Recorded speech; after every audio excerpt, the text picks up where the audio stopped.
Alrighty, everybody, welcome to What It Takes. My name is Kevin Shaw, and here at Beachbody, we have an entire group of people dedicated to helping you reach your potential. If you are a diamond coach or above, check out FAQ 7581 to learn more about how we can help you achieve your goals. So, What It Takes, guys, is a weekly mini-series where we ask the same questions to elite coaches, and they talk about what it takes to become an elite coach. Today, we are talking with 7-star diamond, 2018 elite coach and founder of Team Happy, Healthy, Humble, Amy Rada. Amy, welcome to What It Takes. Thanks for having me. What an honor. I love to have you on here. So before we get started, Amy, tell us just a little bit about yourself. Absolutely. So I am Amy Rada. You can find me on Instagram at Happy, Healthy, Humble. And I'm a small town girl, grew up in a suburb outside of Chicago, Illinois, went to college in Minnesota at Winona State, Woot Woot Warriors, and got my teaching degree in elementary education with an emphasis in early childhood. Moved to Minnesota to pursue teaching, taught for 7 years, 6 years in kindergarten, 1 year in first grade, and handed in my letter of resignation last April. So this was my first full year as a full-time Beachbody coach, and it has been an incredible experience. So It's really great. Yeah. How about that? Congratulations on that. That's wonderful.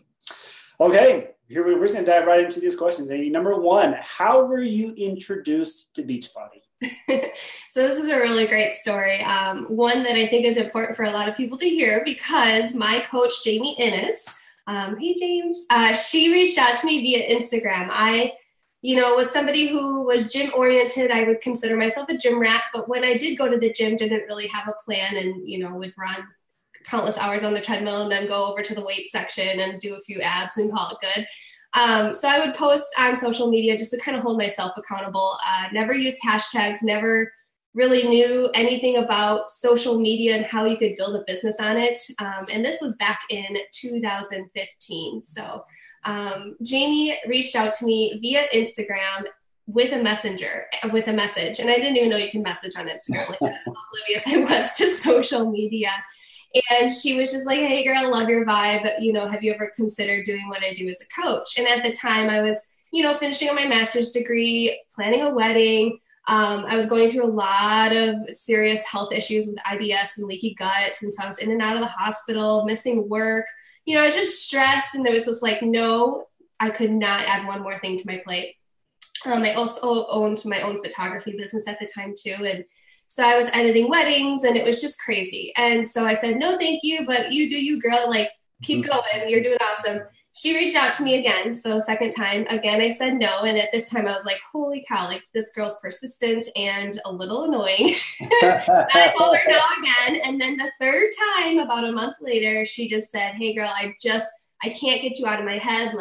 We both had gotten puppies at the same time. And so we had that connection and I finally said yes to join into her free coaching sneak peek group. And when I heard her passion in her voice and finally was like, you know what, this could be something that I would need to pursue just for my own health journey, because I was always the roller coaster of a girl who, would start a program head on, 100 miles per hour, and then I would get to my goal and I would stop and I would binge eat everything I was depriving myself on. So I was like, I just need balance in my life.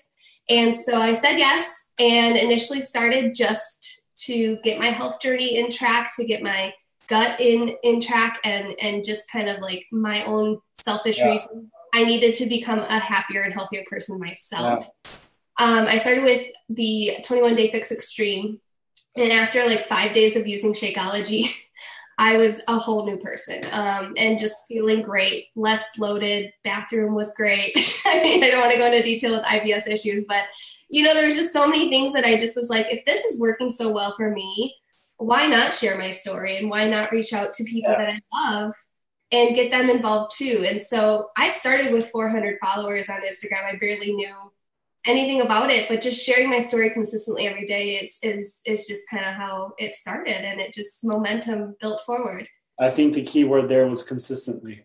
Oh yeah, that's my big word for our team every day. That's it. I love, because you didn't have this grand following, you didn't have this the platform already. You had to build it, but you did it and you wanted to share your story. You thought this is something that if it did it for me, it's going to work for a lot of people as well. So, and third time's the charm, right? Third time's charm. So if that's a message for coaches, like do not give up on people that you feel have potential or, that you feel connected to, because it might take that third invite of them finally be like, that moment in their life, I'm ready for this. Yep. Perfect. Great answer. Okay. Moving on to question number 2. So now that you signed up as a coach, describe what those early days of coach-like life looked like for you.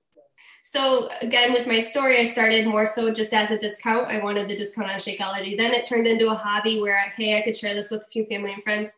And then after my first round of getting my before and after picture, it was like, this could change lives. This is my story could help impact that one person to say, hey, because of you, I got started too.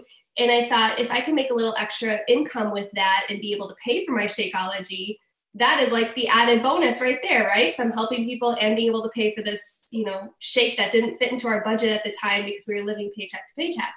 So when I shifted my mindset to, okay, I do want to make this into a small business. I was a full-time teacher. I did tutoring after school. I had my full-time photography business. So it was like, I needed to kind of manage this the best that I could. So that's where I implemented Hal Elrod's book, Miracle Morning. Yes. Woke up at 3:30 every morning because I had a 45-minute commute to work in the morning. We had to be there pretty early. So 3:30, got up, energized, did my meditation, did my PD, got my workout ready to go, push play, and then, showered. And that's when I kind of did my reach outs and emails and posts into challenge groups. And I had to get that all out of the way before I went to school, because that was my priority. So obviously I was a teacher first and my kids were my priority, right? So I would then work in power pockets. So I never had enough time to really devote to a power hours. So power pockets were my jam.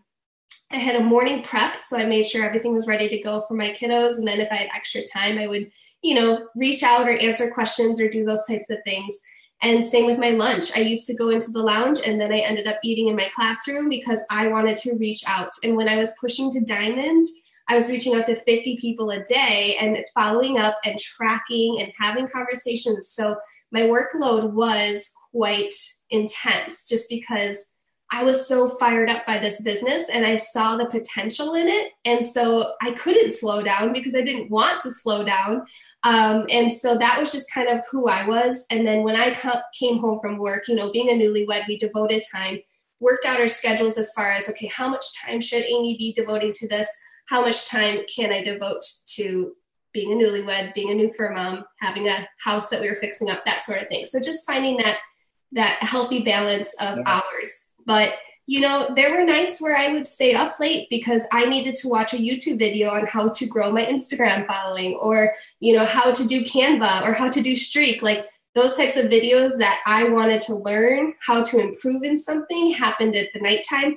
So I really can't give you like a schedule of how my day looked, but I did incorporate coaching into every downtime. I gave up Netflix. I gave up, just sitting outside drinking on the patio. Like there were lots of dedicated hours because I knew that this could go somewhere. Yeah. So. And I love that. I could feel the passion. I think when you have that passion, you make things work. And obviously it wasn't convenient to wake up at 3:30 in the morning, but the passion was there and you knew you're creating a lifestyle, which you're living today, which is wonderful. Okay, let's move on to the next question. What do you feel are some attributes or habits you have that contribute to your success?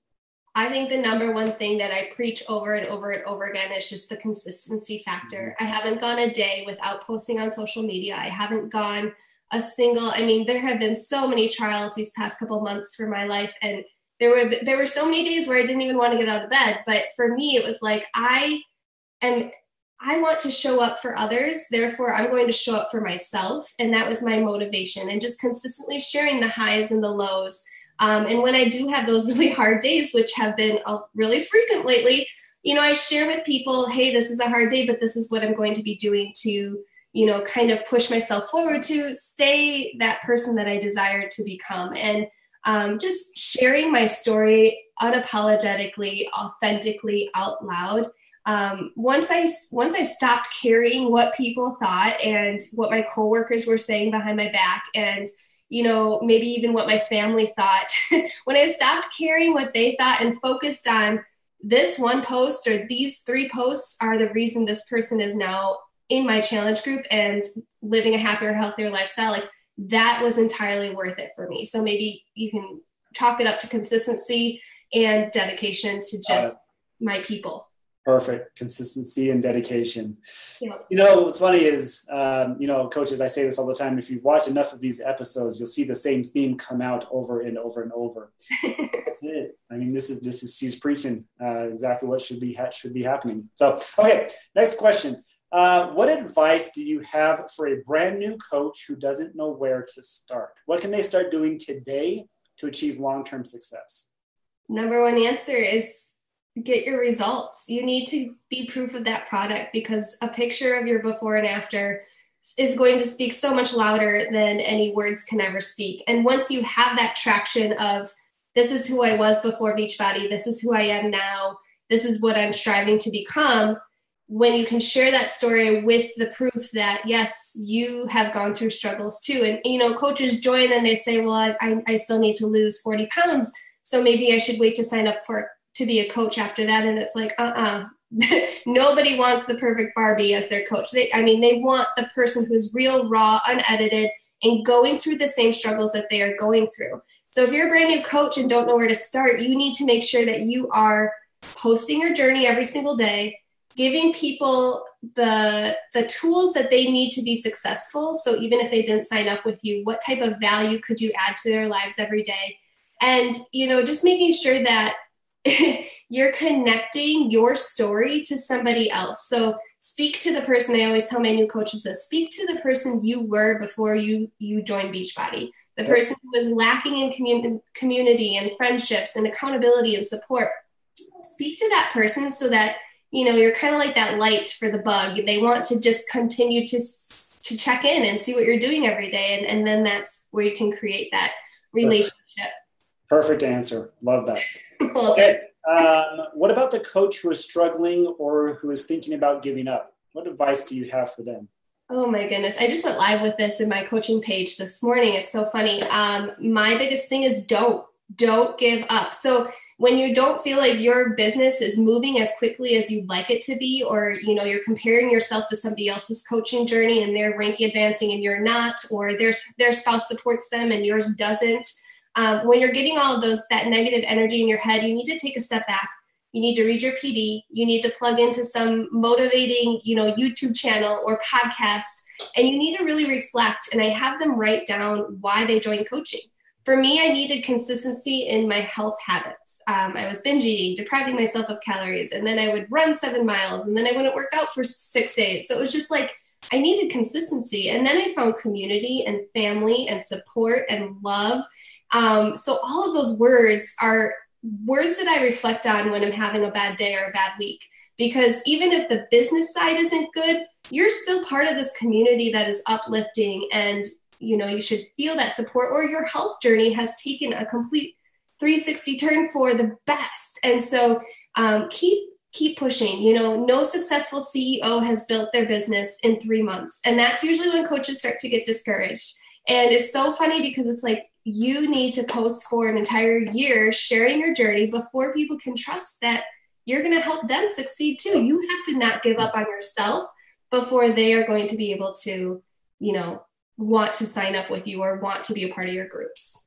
Great answer. What I really like about that is you do see a lot of people maybe find success, or they rank advance, or they start posting things like, oh my gosh, why am I not doing this? You gotta stop. And that's just like, the comparison is the thief of joy, So even this morning in my group, I said, don't compare a banana to a rock. I mean, you can't compare a banana to the rock.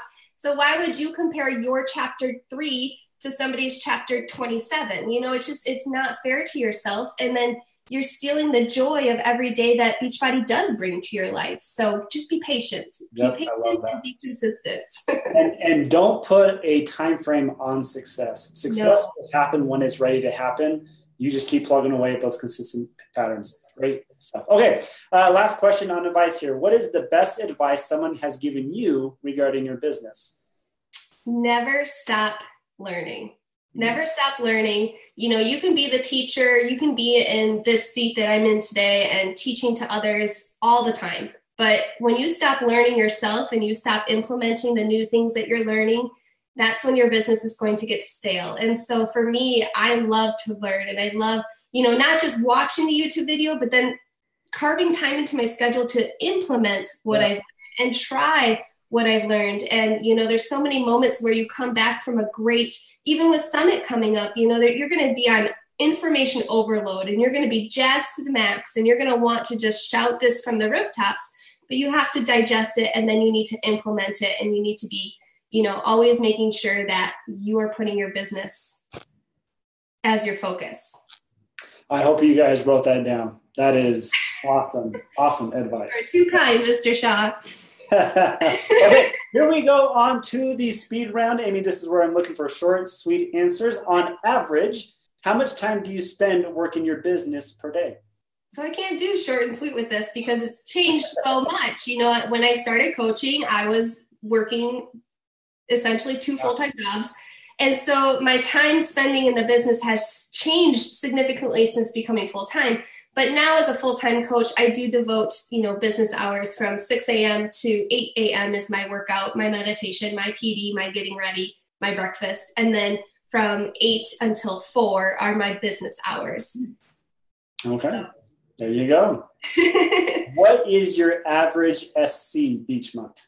Average, I would say around 100. I run 2 challenge groups a month, and I have an ongoing fit camp as well. So I really try to just help as many people as I can. And it's been so rewarding to have a lot of those challengers now become coaches to want to be a part of the community. So around 100. And what was it like in the beginning? The beginning, I would say anywhere from 10 to 20. Okay. Yeah, and honestly, it all came from my before and after photo. That first round of the 21-day Fix Extreme changed my life. And I shouted that consistently every week, twice a week, to just get people. Power of before and after photos. We cannot, I tell you, I think about that all the time. I know this is a tangent, but I think, man, if I could go back and take more photos of the before me, that's, so if you're in your before stage, take lots of photos. Yeah. And that's honestly too, like if you're not happy with your photo right now and you're not ready to share it, that's okay. But that should be your driving force to push play even harder every single day and stick to that nutrition plan 110%. Yes. Well said. And just to touch on that, because I think it's really important to mention too, like I have a coach who just hit 1-star quals, and she went from being the skinny girl every single day of her life. And, people don't like that either. And they get they're self-conscious as well. And now she's got muscles, she's got abs, and she's just loving life. She's healthier than ever. She's eating, balanced nutrition. So sharing that before and after is equally as powerful. I like that. Great addition there. Okay. What percentage of time do you focus on your own business versus your team? So I dedicate my Tuesday and Wednesdays to one-on-ones with my coaches, and then Monday, Tuesday, Wednesday, Thursday, Friday to my business, and then Sunday nights as well. So if I had to do a percentage, realistically right now, I would say it would be about 70-30. Okay. Because this whole year for me, our word was growth and dream bigger. And I really wanted to become that leader for my girls who are pushing for Premier and for Elite. And since this is only going into my 3rd year, we still have a lot of growth that our team is pushing for. So. Okay, great. And how many coaches do you enroll each month? So starting out, my goal was to enroll 4. And basically because, the statistic of coaches just signing up for the discount or quitting and actually finding those girls who are business builders wanting to do what I do every day was very, very rare. So then I kind of got into the mindset of, okay, I want to find those girls who I want to call my Amy's, my mini me's who have the same mindset of maybe I could do this full time in the future. I started upping my coaching sneak peeks every week and reach outs and invitations and conversations. And so, now I'm recruiting around anywhere from 20 to 30 coaches a month. And I just said though, I really want to become more exclusive so that I can and work more one-on-one with girls who are really serious about, building a business. That's So great. that those 20 to 30 coaches are also challengers converting into discount coaches. Yeah, I like that. Yeah, it's important to know. There's a lot of coaches out there who just want warm bodies, and Exactly. you will quickly realize that warm bodies don't get you what you want long term. But So, also not to discredit those girls who join just for the discount, because I've had 4 of those girls discount coaches become diamonds and now are pushing to 1-star or have already hit 1-star quals. So it's very exciting to never, give up on anybody. yep. Everybody's a coach on our team. So I agree with that. Okay, it is time for questions from a hat. Amy, this is where we have the most random question. I don't know how we came up with these. Here is your question for today. What is in the trunk of your car right now? And if it's a dead body, you can say something else. Nothing is in the trunk of my car. I just bought my car the other day, and honestly, I've been trying really hard to keep it clean. So that has been my mission, not to have any clutter in my car. So nothing at the moment. Wow. Well, and I just vacuumed it out again for like the 4th time. I may be a little obsessive over my new car, but congratulations on the new car, and best of luck keeping it clean. My trunk is full of golf clubs because you never know when you need to go golfing. No, I love it. Okay, well, this has been an awesome edition, guys, of What It Takes. Amy has shared, guys, it really comes down to this consistency. It comes down to passion. It comes down to dedication. And these are the things over time will compound and will get you the success you're looking for. Amy, thank you so much for joining us on What It Takes today. Thank you so much for having me, you guys. Have a